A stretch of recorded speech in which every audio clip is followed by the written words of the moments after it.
नमस्कार और हमारे इस विश्लेषण में आपका स्वागत है, जहां हम जटिल विषयों की परतों को खोलते हैं और उन्हें आसान बनाते हैं।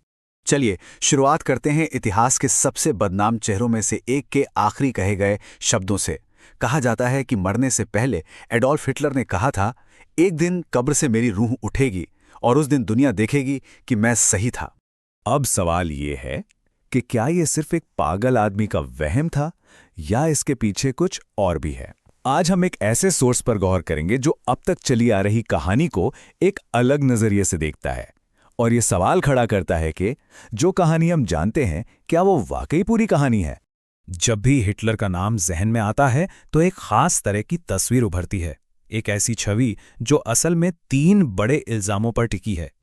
जो कहानी हमें सुनाई जाती है वो इन 3 बातों पर जोर देती है कि वो एक ऐसा कातिल था जैसा पहले कभी नहीं हुआ, कि उसने यहूदियों से नफरत की शुरुआत की और ये कि दूसरे विश्व युद्ध के लिए सिर्फ और सिर्फ वही जिम्मेदार था। लेकिन आज हम जिस सोर्स की बात कर रहे हैं वो हमें थोड़ा और गहराई में झांकने को कहता है। इस पूरे तर्क को समझने के लिए हमें पहले उस दौर को समझना होगा, उस दुनिया को समझना होगा जिसने हिटलर को बनाया। तो देखिए, 1918 में पहला वर्ल्ड वॉर खत्म हुआ और जर्मनी को हार के साथ साथ जबरदस्त बेइज्जती झेलनी पड़ी। फिर 1919 में हुई वर्साई की संधि, जिसने जर्मनी की अर्थव्यवस्था की कमर ही तोड़ दी। हालत इतनी बिगड़ गई कि 1923 तक महंगाई आसमान छू रही थी। लोग ब्रेड खरीदने के लिए ठेलों में नोट भरकर ले जा रहे थे। हमारा सोर्स यही तर्क देता है कि इसी बेबसी और गुस्से के माहौल ने 1933 में एक कट्टरपंथी नेता के लिए रास्ता तैयार किया।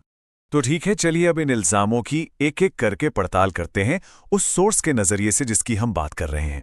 पहला और सबसे बड़ा इल्जाम है लाखों लोगों की हत्या का। पर क्या वो इतिहास का सबसे बड़ा मास किलर था? सोर्स का कहना है कि आंकड़ों को जरा तुलना करके देखिए। सबसे पहले ये बात बिल्कुल साफ है कि होलोकॉस्ट, जिसमें करीब 60 लाख लोगों की जान गई, वो इंसानियत के खिलाफ एक भयानक और कभी ना भुलाया जा सकने वाला जुर्म था। अब जरा इस आंकड़े पर गौर कीजिए। चीन में माओ त्से-तुंग के ग्रेट लीप फॉरवर्ड अभियान की वजह से जो अकाल पड़ा, उसमें करीब करीब 4 करोड़ लोग मारे गए थे। इसे दुनिया का सबसे बड़ा मैन मेड अकाल भी कहते हैं।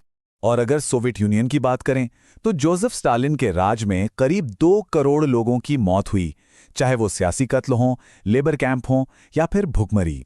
सोर्स हिदेकी तोजो, लियोपोल्ड द्वितीय और यहां तक कि विंस्टन चर्चिल जैसे दूसरे नेताओं की तरफ भी इशारा करता है, जिनकी वजह से लाखों लोगों ने अपनी जान गंवाई। तो तर्क ये है कि अगर लाखों लोगों की मौत ही इल्जाम है तो सिर्फ हिटलर पर ही सारा ध्यान क्यों? क्या ये कहानी का सिर्फ एक पहलू दिखाना नहीं है? अब आते हैं दूसरे इल्जाम पर। क्या यहूदियों से नफरत की शुरुआत हिटलर ने की थी? ये टाइमलाइन देखिए, ये साफ दिखाती है कि यहूदी लोगों पर जुल्म कोई नई बात नहीं थी। ये सिलसिला तो हिटलर के आने से सदियों पहले से अलग अलग महाद्वीपों में चला रहा था। जैसा कि आप देख सकते हैं, ये एक बहुत लंबी और दुखद कहानी है। और आखिर में तीसरा बड़ा सवाल, क्या एक अकेला आदमी पूरी दुनिया को जंग में झोंक सकता है? इस नजरिए से देखें तो यह जंग कई बड़ी ताकतों की नाकामी का नतीजा थी। पहला कदम थी वर्साई की संधि, जिसने जर्मनी में गुस्सा भर दिया। दूसरा, म्यूनिख समझौता, जहां ब्रिटेन और फ्रांस ने हिटलर को खुश करने के लिए उसे वो सब दे दिया जो वो चाहता था ताकि जंग टल जाए। और तीसरा, सोवियत यूनियन और नाजी जर्मनी के बीच हुआ समझौता, जिसमें उन्होंने मिलकर पोलैंड को आपस में बांटने का प्लान बनाया। इन सब इल्जामों के अलावा हमारा सोर्स हिटलर को विलन की तरह पेश करने का एक और कारण बताता है, जो शायद थोड़ा विवादित है, और वो है उसका उस समय के फाइनेंशियल सिस्टम को चैलेंज करना। सोर्स इस बात पर रोशनी डालता है कि 1933 में हिटलर ने इंटरनेशनल बैंकिंग सिस्टम से खुद को अलग कर लिया और अपनी खुद की करेंसी छापना शुरू कर दिया, जिसे मेफो बिल्स कहते थे।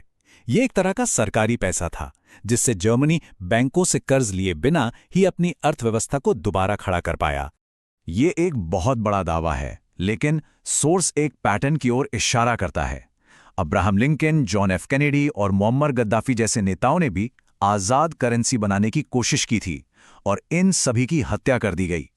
सोर्स का तर्क है कि जो भी बैंकिंग सिस्टम को चुनौती देता है, उसका अंजाम अक्सर बुरा होता है। तो यहां पर जो सबसे जरूरी बात हमारा सोर्स कहना चाहता है, वो किसी तानाशाह को सही ठहराना नहीं है, बल्कि ये सवाल उठाना है कि जब जंग खत्म होती है तो कहानी कौन लिखता है। देखिए, ये सारा खेल कहानी सुनाने का है। एक तरफ है जीतने वालों की कहानी, जिसमें एक बहुत बुरा विलेन है और अच्छाई की बुराई पर जीत होती है, और दूसरी तरफ है सोर्स का तर्क, जो एक ज्यादा पेचीदा सच्चाई दिखाता है, जिसमें कई खिलाड़ी शामिल थे और गलती भी कई लोगों में बटी हुई थी। एक मशहूर कहावत है, जीतने वाला ही इतिहास लिखता है और जो इतिहास लिखता है वो हमेशा खुद को हीरो दिखाता है। सोर्स का तर्क यही है कि हीरो बनने के लिए एक विलन की जरूरत पड़ती है और जो जंग हार जाता है उसे विलन बनाना सबसे आसान होता है।